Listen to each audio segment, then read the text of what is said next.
여러분 안녕하십니까? 광주 MBC 뉴스투데이 시작합니다. 먼저 오늘의 주요 뉴스입니다. 어린이 보행자 교통사고가 여러 차례 발생한 구간을 취재한 결과 사고 위험이 여전한 것으로 드러났습니다. 비가 내리고 습한 날씨가 계속되면서 배 등에 생기는 과수병인 흑성병 발생에 주의가 당부됩니다. 섬 지역 쓰레기 문제 보도 이후 신안군이 5톤 지게차 등을 투입해 이를 수거하기로 했습니다. 전라남도가 조선업 신규 취업자나 재취업자에게 연간 최대 300만 원의 처우 개선 수당을 지원합니다. 교통사고가 반복되는 곳이라면 당연히 재발을 막기 위해 안전대책이 마련돼야 할 텐데요. 그런데 어린이 교통사고가 수차례 발생한 위험 구간인데 어떠한 안전조치도 이루어지지 않아 보행자가 위험에 내몰리고 있습니다. 보도에 김초롱 기자입니다. 아파트 단지 앞 왕복 2차로 도로입니다. 아이가 길을 건너려다 멈춰섭니다. 한 차가 지나자 다른 차가 또 오는 겁니다. 여럿이 길을 건너려 해도 차가 먼저입니다. 아파트 진출입로까지 하면 사거리나 다름없어 직진, 우회전, 좌회전 차량이 뒤엉켜 복잡합니다. 지난 2022년 6월 이곳에서 10살 아이가 차에 치여 다치는 사고가 발생했습니다. 사고가 더 있다는 증언도 있습니다. 최근에 저는 봤거든요. 사고 난 것을. 발에 다쳤는데 신발이 딱 찢어져 버렸어요. 애들이. 차량도 잘 안 살피고 우회전 이렇게 치더라고요. 하지만 안전표지나 신호등은 없습니다. 이곳을 포함해 150m 구간에서 지난 2022년 어린이 교통사고가 3건 발생했다고 경찰은 파악했습니다. 다른 사고 지점으로 한번 가보겠습니다. 9살 아이가 길을 건너다가 차에 치여 다친 사고 장소입니다. 100m 옆엔 학교가 있습니다. 그런데 이곳에는 어린이 보호구역 표지와 어린이 보호구역 해지 표지가 나란히 붙어 있습니다. 학교를 둘러싼 도로는 어린이 보호구역, 그 옆으로 난 길은 사고 지점 바로 옆인데도 보호구역이 아닌 겁니다. 여기는 무조건 필요할 것 같은 위치여서 조금씩 없어져야 할 것 같은데. 지난 2022년 광주에서 발생한 어린이 보행자 교통사고는 100여 건, 사망사고도 1건 있습니다. 이 중 반경 200m 내에서 3건 이상 사고가 발생한 경우 사고 다발 지역으로 분류되는데 어린이 보행자 사고 다발 지점 3곳 모두 상황은 비슷했습니다.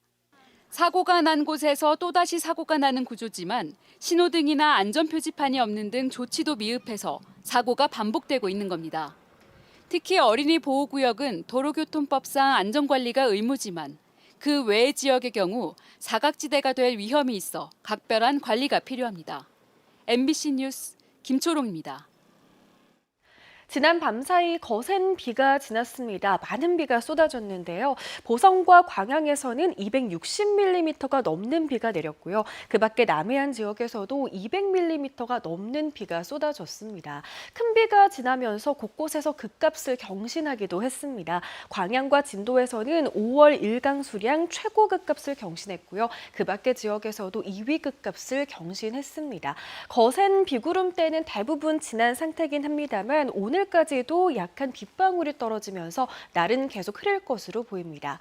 기온은 어제와 비슷하겠습니다. 아침 기온 14도 안팎 보이고 있고요. 한낮 기온 19도로 낮 최고 기온 어제보다 1, 2도가량 낮겠습니다. 날씨 정보였습니다.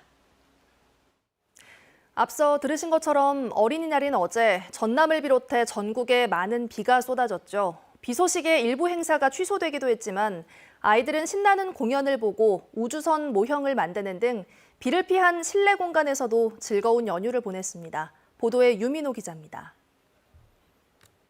아이와 부모가 줄지어 도서관 강당에 마련된 공연장으로 향합니다.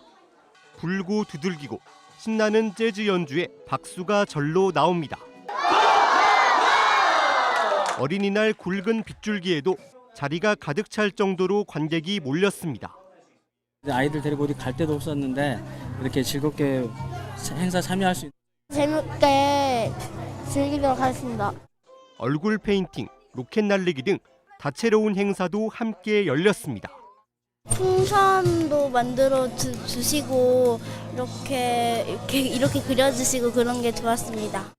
14번째 고흥 우주항공 축제도 어린이날 연휴를 맞아 전국에서 많은 관광객이 찾았습니다. 아이들은 우주왕복선 모형을 만들고 탐사 로봇을 직접 조종하며 시간을 보냈습니다. 우주인이 된 것 같아서 기분이 좋았어요. 나로우주센터 누리호 발사장과 한국형 과학탐사 로켓을 눈으로 담으며 우주를 상상합니다. 책이나 컴퓨터에서만 보던 이런 로켓의 실제 모형을 보게 돼서 재밌었고 해설사 선생님이 설명이 있어서 더욱더 유익했던 것 같아요. 2년째 어린이날 연휴에 야속한 장대비가 쏟아졌지만 아이들 얼굴에는 웃음이 가득했습니다. MBC 뉴스 유민호입니다. 전라남도가 조선산업의 내국인 근로자 유입을 위해 신규 취업자나 재취업자에게 연간 최대 300만 원의 처우 개선 수당을 지원합니다. 이주 정착금은 조선 분야 중소기업에 취업하기 위해 전입한 신규 취업자에게 지원되고 퇴직자 희망 채용 장려금은 조선업 퇴직자 가운데 조선 분야 중소기업에 재취업한 근로자에게 월 25만 원씩 최대 12개월이 지원됩니다. 한편 현대사무중공업은 2019년 3조 4,842억 원 수준이던 매출액이 지난해 5조 9,588억 원까지 증가하는 등 조선업이 호황기에 접어들고 있습니다. 비가 자주 오고 습도 높은 날씨가 계속되자 나주시는 배농가에 흑성병 주의를 당부했습니다. 또 비가 오기 전 보호성 살균제를, 비가 온 후에는 최소 이틀 이내에 침투성 살균제를 꼼꼼히 살포해야 한다고 덧붙였습니다. 흑성병은 곰팡이균이 어린 잎이나 줄기, 과실에 그을음 병반을 만드는 과수병으로 5월부터 7월까지 이로 인한 피해가 가장 큽니다. 전국 소년체전과 전국 장애학생체전 기간 선수단의 이동 편의를 위해 전세버스와 택시 등 800여 대의 차량이 투입됩니다.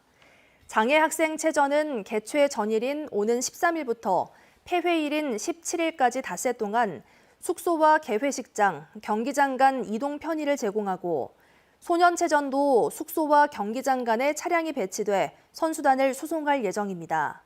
장애학생체전은 목포를 비롯한 5개 시군, 17개 경기장에서 열리고 소년체전은 전남 22개 시군, 50개 경기장에서 36개 종목이 분산해 열립니다.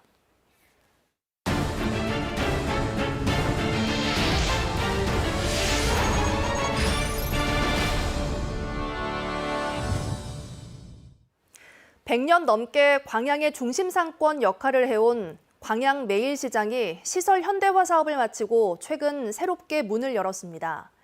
광양시는 이처럼 지역 상권을 이끌어온 전통시장이 도시재생과 경제 활성화를 위해 중요하다고 보고 다양한 사업과 지원책을 펼치며 전통시장의 기능을 회복하는 데 주력하고 있습니다. 보도에 최우식 기자입니다. 옛 광양 읍성터에 있는 광양 매일시장. 공식적인 기록은 없지만 150년 이상 시장 기능을 해왔고 1930년대부터는 광양읍 상권의 중심이었습니다. 읍사무소와 경찰서 이전 이후 상권이 쇠퇴하면서 침체기를 겪었지만 최근 81억 원의 예산으로 시설 현대화 사업을 끝내고 개장했습니다. 옛 장터의 분위기를 현대적으로 재현한 2층짜리 시장 건물에는 38개의 점포와 13곳의 수산물 판매점, 커피숍 등이 들어섰습니다. 원도심 주민들이 주로 찾는 소규모 근린시장이라는 특성에 맞는 차별화된 활성화 방안도 구상하고 있습니다. 한 달에 한 번 정도는 학생들 동아리 애들한테 무대를 제공하고 그런 행사를 하면서 프리마케팅 이렇게 할 수 있는 그런 프로그램을 했으면 아무래도 놀러 왔다가 또 구입할 수 있고 구입하러 왔다가 구경할 수 있고.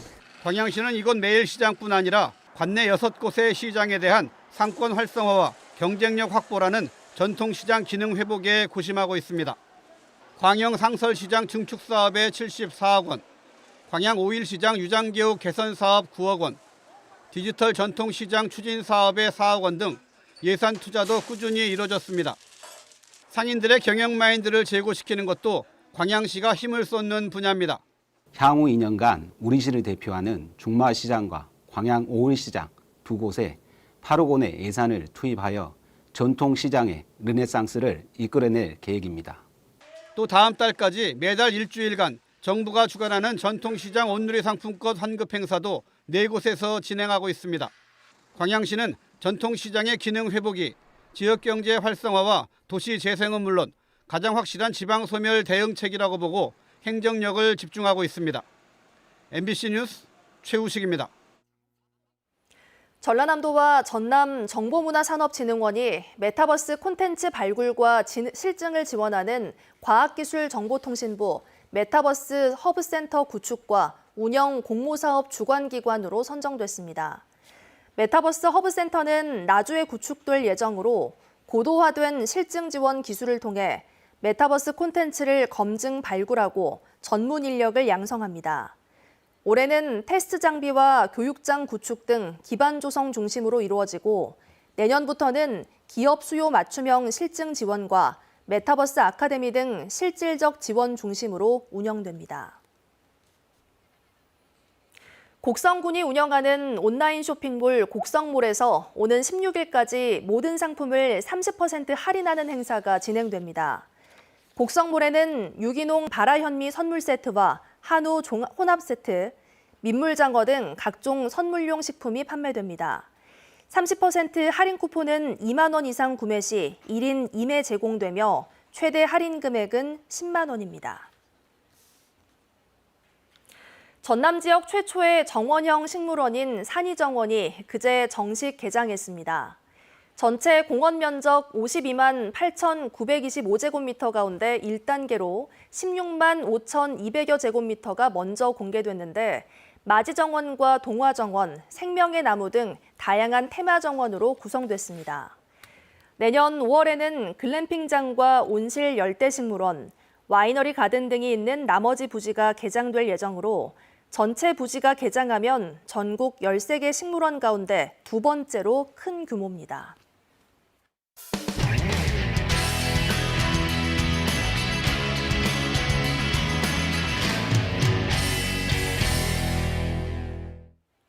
공시지가가 1억 원이 안 되는 아파트는 구매 시 여러 세제 혜택이 있어 한때는 원정 투자 붐이 일었습니다. 하지만 최근 인건비와 건설자재 가격 상승에 실제 재건축까지 오랜 시간이 걸리다 보니 가격이 뚝뚝 떨어지고 있습니다. MBC 강원영동 홍한표 기자가 보도합니다. 건립된 지 40년이 넘은 강릉의 한 아파트 단지입니다. 지난 2021년 11월 재건축 사업이 본격화되며 아파트 값이 급등해 한때 1억 8천만 원이 넘어섰습니다. 하지만 지난해 하반기 1억 2천만 원 정도에 거래되더니 가장 최근 매매가가 9,500만 원까지 내려가며 2년 만에 반토막 났습니다. 그 사이 인건비와 공사비가 급등하면서 재건축 차익을 노리던 외지 투자자들이 빠져나간 것으로 추정됩니다. 재건축 재개발이 예상보다 늦어지고 있으니까 그자가 그 말씀에 수도권이 이런 데도 뭐 한 20년씩 걸린다고 그러더라고요. 끝까지 하다가 좀 안 되니까 이제 그 거품이 빠지는 거죠. 정부가 공시지가 1억 원 미만 아파트의 경우 투기 대상으로 보기 어렵다며 취득세 계산 시 1.1%의 기본 세율만 적용하고 있습니다. 강릉의 매매가 대비 전셋값 비율인 전셋가율은 한때 80%에 달해 1억 원에 거래되는 아파트라면 전세 8천만 원을 끼고 2천만 원이면 갭 투자가 가능했습니다. 강릉의 아파트 매매 중 외지인 투자 비율은 2020년은 26%, 2022년에도 21%에 달했지만 갭 투자 여건이 어려워진 2023년은 15%로 뚝 떨어졌습니다. 1620세대 규모의 대규모 아파트 단지. 전용 면적은 68제곱미터형과 77제곱미터형 두 타입이 있습니다. 지난 2020년 즈음 한 투자자가 300세대가량을 사들이며 아파트 가격이 크게 올랐습니다. 하지만 2021년부터 77제곱미터형이 집중 매도됐고 이후 공시지가는 1억 원이 넘어섰습니다. 공시지가가 1억 원을 넘으면 취득세가 크게 오르는 점을 감안해 집중 매도에 나선 것 아니냐는 추측이 나오는 이유입니다. 수요가 거의 없고 침체인데 또 얘기했듯이 뭐 세금 문제라던가 시세라던가 그런 것들 때문에 수요가 급격하게 줄었어요. 재건축 기대감이나 갭투자 차익금을 기대하며 소형 아파트를 사들였던 투기 세력 비중이 줄면서 그 사이 강릉의 아파트 매매 지수는 2020년 1월 92.4에서 2022년 8월에는 112.2까지 오르더니 지난해 말 110.4까지 빠졌습니다. MBC 뉴스 홍한표입니다. 요즘 제주에서 관광객들에게 유명한 식당이나 카페는 방문하기가 부담스러울 정도로 가격이 만만치 않은데요. 제주시가 20년 만에 가장 높은 물가 상승률을 기록했는데 팬데믹 이후 살아난 관광 경기가 물가를 크게 끌어올렸습니다. 제주문화방송 박주연 기자의 보도입니다. 제주를 찾은 관광객들이 자주 찾는 횟집들. 코로나19가 한창인 2021년 이후 3년 3개월 동안 식당에서 먹는 생선회 가격은 32.6% 증가했습니다. 다른 지역에서는 22.1% 오를 동안 10%포인트나 더 오른 겁니다. 최근 관광 경기가 팬데믹 시기보다 좋아지면서 관광객들이 즐겨 찾는 식당 등에서 가격을 크게 올린 것으로 분석됩니다. 네, 제주도 물가가 좀 비싸서 부담스러운데 특히 회나 해산물 같은 게 비싸서 먹기 부담스러워요. 특히 식료품 가격이 크게 올라 체감 물가를 끌어올리는 요인이 됐습니다. 토마토의 경우 갑절 이상 가격이 올랐고 시금치와 깻잎 등이 전국에 비해 가격 상승폭이 컸습니다. 생활 물가 중에 누적 상승률 20%를 초과하는 고인플레이션 품목 비중이 제주가 전국보다 높은 것으로 나타났습니다. 옛날에 1,000원 해 나온 거면 이제는 한 40%, 50% 이상 올랐어. 이거 어디 서민들 살아 죽고 가게. 서민들이 농사 지은 건 싸고 우리가 사 먹는 건 금값이고. 코로나19 팬데믹 이후 제주 지역 소비자 물가 누적 상승률은 12.9%. 지난 2005년 이후 19년 만에 최고치입니다.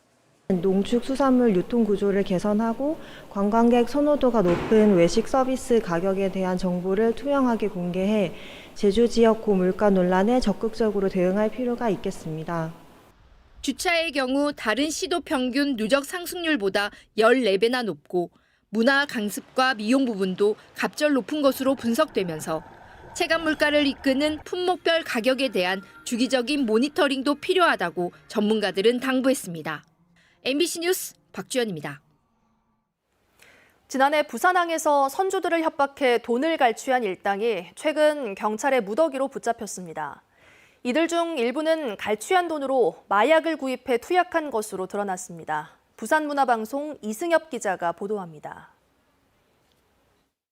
선박에 올라타 무리를 지어 돌아다니는 남성들.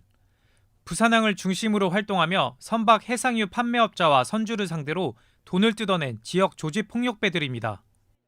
해상유 불법 판매로 해경에 신고하겠다고 협박했는데 불법 여부와 상관없이 한번 신고가 접수되면 최소 3시간 이상 출항할 수 없어 피해를 볼 수밖에 없다는 점을 노린 겁니다. 억울하면 여기서 아예 일을 못한다 이런 식으로 협박을 해버리는데 저희가 뭐 먹고 살려면 뭐 어떻게 하겠습니까? 다 시키는 대로 해야죠 그냥. 이 조직폭력배 일당이 경찰의 무더기로 검거됐습니다. 50대 조직 총책 남성을 포함해 모두 21명. 이들은 검거 과정에서 강하게 저항했습니다. 지난 2022년 11월부터 지난해 6월까지 부산항 4부두와 5부두에서 해상유를 공급하는 판매업자와 선주를 찾아가 해경 신고를 빌미로 한 사람당 적게는 50만 원, 많게는 400만 원을 요구하며 무려 145차례에 걸쳐 모두 3억 원가량을 뜯어낸 혐의를 받고 있습니다. 얼마 안 되는 금액 가지고 거래처하고 시간 손실 있는 것보다 신고를 하게 되면 또 그 신고하는 업체를 집중적으로 보복을 하니까 그 보복이 두려워서 이제 신고를 못 하는 거죠. 이들은 지난 2년간 108차례에 걸쳐 해상유 불법 판매 신고를 했지만 해경 조사 결과 위반 사례가 없었던 것으로 확인됐습니다. 1급 보안시설인 부산항엔 내부 직원이라고 말하며 관계 기관을 속여 들어왔고 부산항의 한눈에 내려다 보이는 곳에 사무실을 마련한 뒤 고성능 카메라와 망원경까지 동원해 범행 대상을 물색할 만큼 치밀했습니다. 특히 이번에 검거된 조직원들 중 6명은 갈취한 돈으로 마약을 구입하고 직접 투여까지 한 것으로 드러났습니다. 총책은 교도소 및 사회에서 알게 된 조직원들을 모집하고 갈취 방법을 등 전반적인 범행을 기획하고 지시하였습니다. 검거된 일당 중 12명은 공갈 등의 혐의로 구속됐습니다. 경찰은 유사 범죄를 막기 위해 지속적인 모니터링과 수사를 이어갈 계획입니다. MBC 뉴스 이승엽입니다.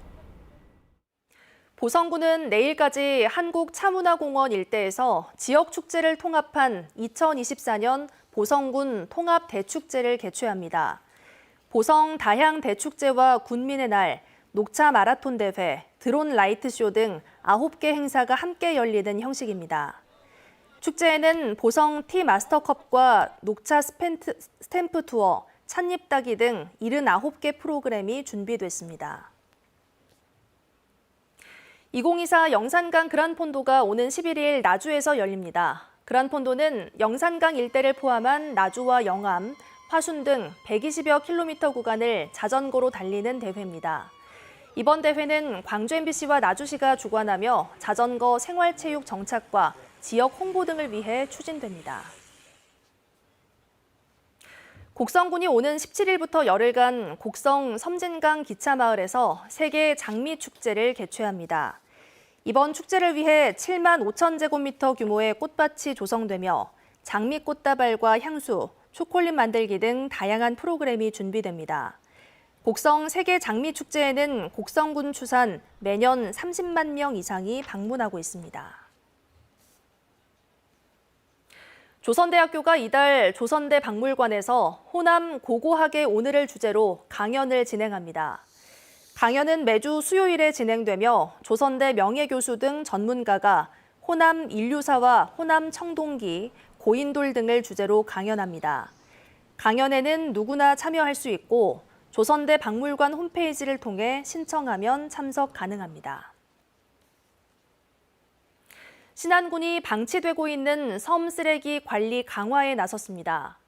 신안군은 섬 특성상 쓰레기 수거가 제대로 되지 않아 섬이 작은 쓰레기장으로 변하고 있다는 MBC 보도와 관련해 현장 답사를 거쳐 문제가 된 섬에 5톤 집게차를 이용해 밧줄과 폐어구 등 쓰레기 수거 작업을 진행하고 있다고 밝혔습니다.